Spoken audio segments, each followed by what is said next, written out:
We were working on figurative expressions या idioms. आज का हमारा फिगरेटिव एक्सप्रेशन है have a chip on one's shoulder. इसका क्या मतलब है? चिप ऑन शोल्डर का क्या मतलब है? This figurative expression started in 19th century. 19th century में अमेरिकन बॉयज को एक खेल सूझता था।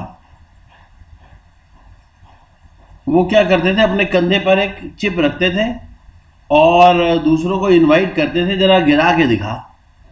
ये फिजिकल फाइट करने का एक तरीका था। तो जब भी किसी को लड़ना होता था तो वो अपने कंधे पर चिप रखता था पतली सी, और दूसरों को कहता गिरा के दिखा। तो इससे ये एक्सप्रेशन का मीनिंग बैठा, to always be angry and looking for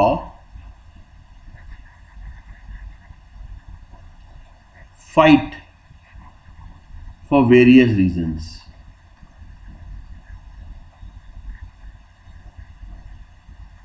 किसी भी कारण से झगड़ा मोल लेना हो तो। अब इसकी सेंटेंसेस देखिए, बड़ा इंपॉर्टेंट सेंटेंस है।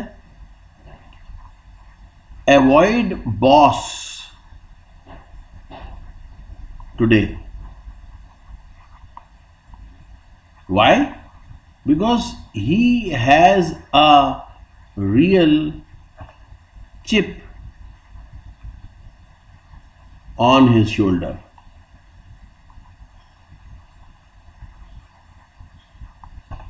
आज बॉस जो है वो मतलब गुस्से में है और कारण ढूंढ रहा है लड़ने के। तो इस तरह से एक्सप्रेशन को हमने यूज किया। अब next expression is hold water। What does it mean? Hold water, पानी को होल्ड करना। हाँ, इसके जो मैंने हैं वो इस तरह से है। ये भी एक्सप्रेशन लगभग 1600 BC में AD में ये कहीं चलता था। वो ऐसा होता था कि जब किसी को किसी इक्विपमेंट को या किसी कंटेनर की पार के बारे में देखना होता तो कितना साउंड है, तो ये देखते थे कि कितना वो पानी को होल्ड कर सकता है। मतलब it actually refers to the soundness of a container that holds water. कितना वाटर सेव रख सकता है विदाउट लीकिंग।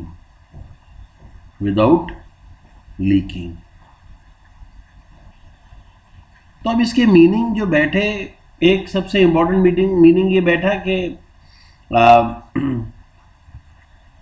टू बी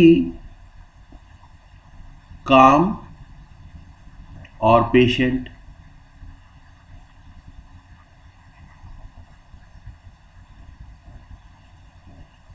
और एक इसका मीनिंग बैठा to remain sound, logical,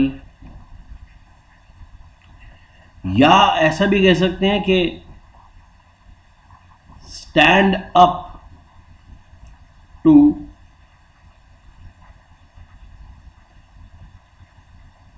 critical examination. कि जब आपका क्रिटिकल एग्जामिनेशन चल रहा हो उस समय आप बहुत शांत रहे, कूल रहे, आप बहुत वाइज रहे, किसी तरह पानी को होल्ड करें। अब इसके सेंटेंसेस देखिए, फिर शायद और अच्छा समझ में आएगा। You need to hold your water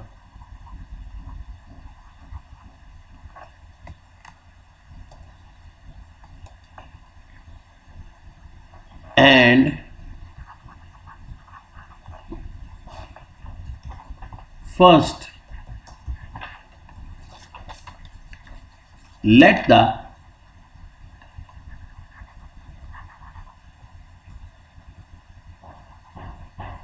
committee members,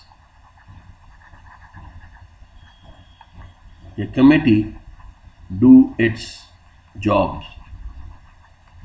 committee को अपना काम करने दो और आप वाटर होल्ड करो, मैंने आप अपना पेशेंस बनाए रखो.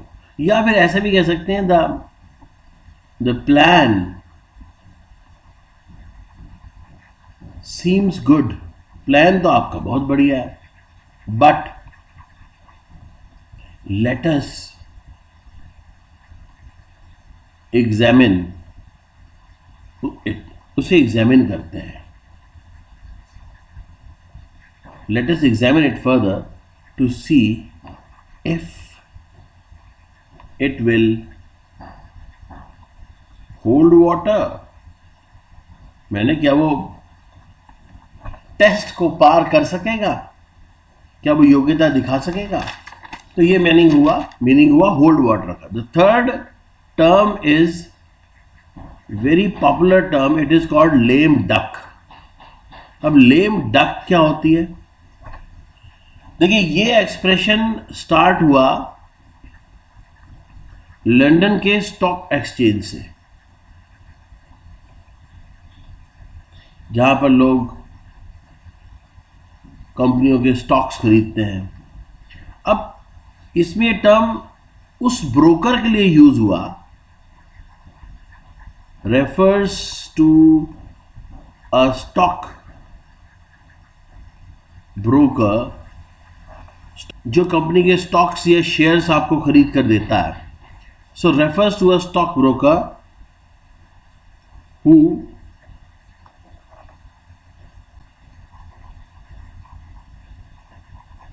Defaulted on his debt. मैंने जो अपने कर्ज को, जो उसने कोई पैसा वैसा लिया या आपसे और आपको शेयर खरीदने की बात की, मगर उसे लॉस हो गया, वो दोषी हो गया, वापस ना कर सका, तो उसे कहते हैं लेम डक. अब इसको समझने के लिए समझिए, इसका मीनिंग बनेगा अ पर्सन और थिंग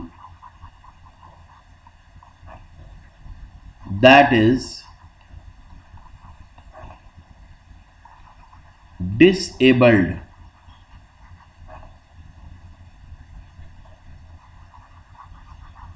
helpless, ineffective या inefficient. कोई भी व्यक्ति जो inefficient हो, ineffective हो, उसके लिए ये टर्म आती है लेम डक. और इसका सेंटेंस अगर समझना हो तो भाई, you can't expect much from a lame duck, right? अच्छा, लेम डक उस ऑफिशियल के लिए भी होता है जो बहुत ब्रीफ पीरियड के लिए आता है, उसके पास पावर नहीं होती और मगर ऑफिस में इंचार्ज तो है, तो उसको भी कहते हैं लेम डक है. भाई, इससे मत कुछ कहो, ये क्या काम कर सकता है, पावर नहीं है. नेक्स्ट वर्ड है हमारे पास, रादर एक्सप्रेशन है हमारे पास, पे द पाइपर. ये बड़ा मशहूर है, आपने कहानी सुनी होगी. ये एक राइटर थे, पोएट थे, जिनका नाम था रॉबर्ट ब्राउनिंग. रॉबर्ट ब्राउनिंग ने एक पोएम लिखी, पे पाइपर ऑफ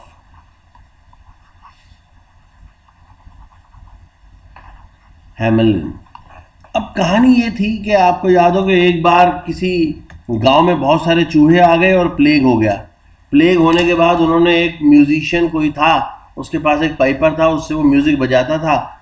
उसको देखा, उसने कहा जी मैं सारे चूहे शहर से बाहर निकाल दूंगा।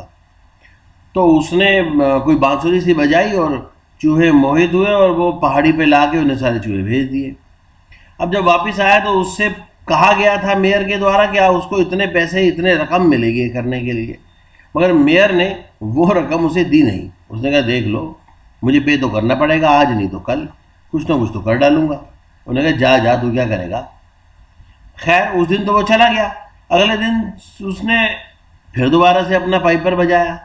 अब उसने जो अब इस बार पाइपर बजाया वो सिर्फ बच्चों ने सुना, और सारे गांव के बच्चे अपना घर छोड़ के पता नहीं कैसे उसके पीछे पीछे आ गए।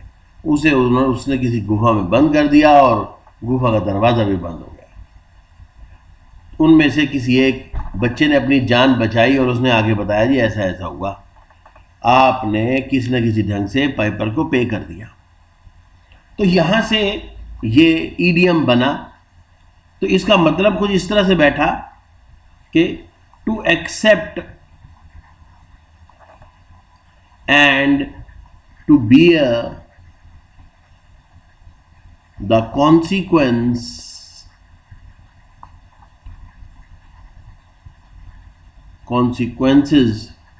for some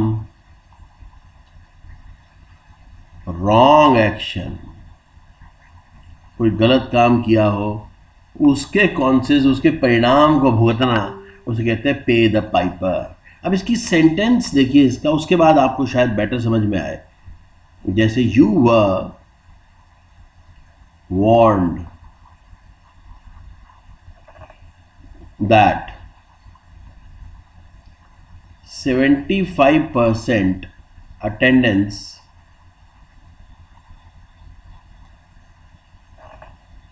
is required,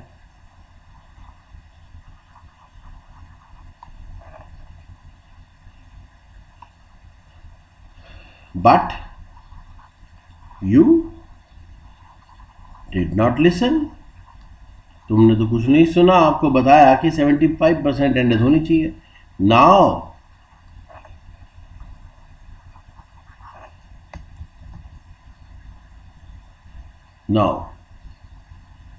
पे द पाइपर। अब परिणाम झेलो जो किया उसका। क्लियर हो गया ये इडियम भी। अब आज का अखीला इडियम, लास्ट इडियम पे हम वर्क करते हैं, and that is poker face. Now what is this poker face? Poker एक गेम है, ये एक जुआ है, और POKER, पोकर फेस। और जुए में गैम्बल जब करते होते हैं उसमें ताश के पत्ते बटते हैं, मगर जुआरी अपने एक्सप्रेशंस को नहीं दिखाता। मतलब उसका फेस ऐसा होता है, a face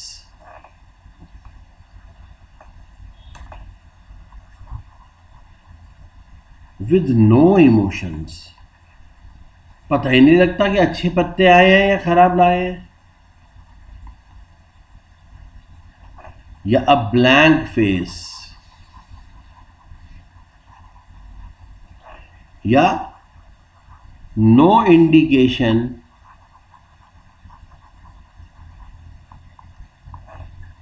of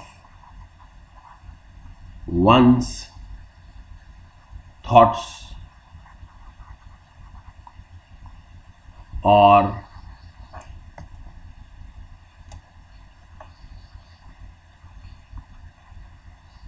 intentions।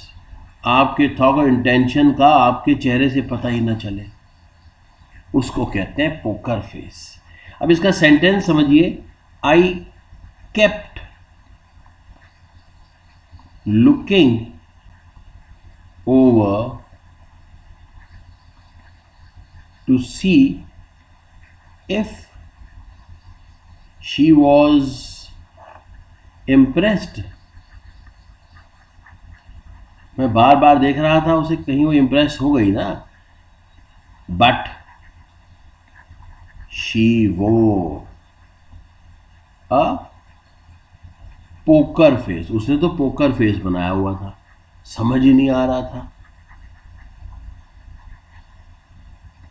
Through out the performance.